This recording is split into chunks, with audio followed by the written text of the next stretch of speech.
সবাই জানি ওই ভারতের ল্যাবরেটরিতেই শেখ হাসিনার জন্ম, ওখানে জিএম কাদেরের জন্ম, ভারতের গোয়েন্দাদের ল্যাবরেটরিতেই আপনার রওশন এরশাদের জন্ম।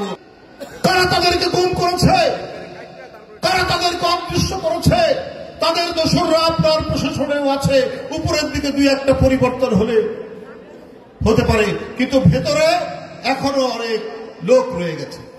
একটি থানায় আওয়ামী লীগের 17 বছরে আমি শুনেছি 15 থেকে 20 জন শুধু সাব ইন্সপেক্টর। আমরা জন্মের পর থেকে একটি থানায় এত পুলিশ সাব ইন্সপেক্টর নিয়োগ পায় এটা আমাদের জানা নেই।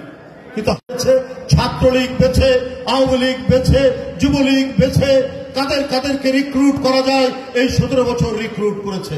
কেন তারা বাছাই হয়নি? কেন তাদেরকে সরানো হয়নি? থানার ওসি তো কাজ করতে পারবে না, এসপি তো কাজ করতে পারবে না। ওই সাব ইন্সপেক্টররাই তাদেরকে নির্দেশ দিলে তারা সরকারের নির্দেশ অমান্য করবে, তারা খুঁজে বের করবে না। তো সুতরাং আপনি আজকে সুমনের যারা গুম করেছে, আজকে যারা ফরহাদকে গুম করেছে, তাদেরকে তো পাওয়া অত্যন্ত মুশকিল।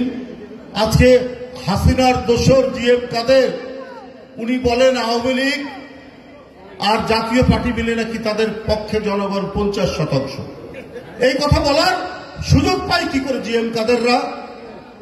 এর সাথে শেখ হাসিনার এই রক্ত ঝরানো যে তার যে দুঃশাসন, যে দুঃশাসনের মধ্যে কত মায়ের কোল খালি হয়েছে, কত বোনের চোখ দিয়ে অশ্রু ঝরে পড়েছে, কত পিতা উন্মাদ হয়ে গেছে সন্তানের শোকে।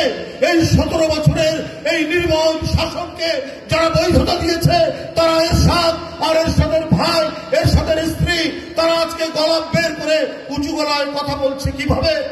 আরে আমরা সবাই জানি ওই ভারতের ল্যাবরেটরিতেই শেখ হাসিনার জন্ম, ওখানে জিএম কাদেরের জন্ম, ভারতের গোয়েন্দাদের ল্যাবরেটরিতেই আপনার রওশন এরশাদের জন্ম। ওরা তো ওই কথা বলবে।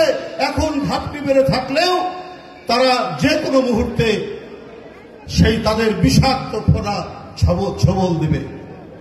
সুতরাং আজকে অন্তর্বর্তীকালীন সরকারকে সবাই সমর্থন দিয়েছে, গণতন্ত্রকামী মানুষ সমর্থন দিয়েছে।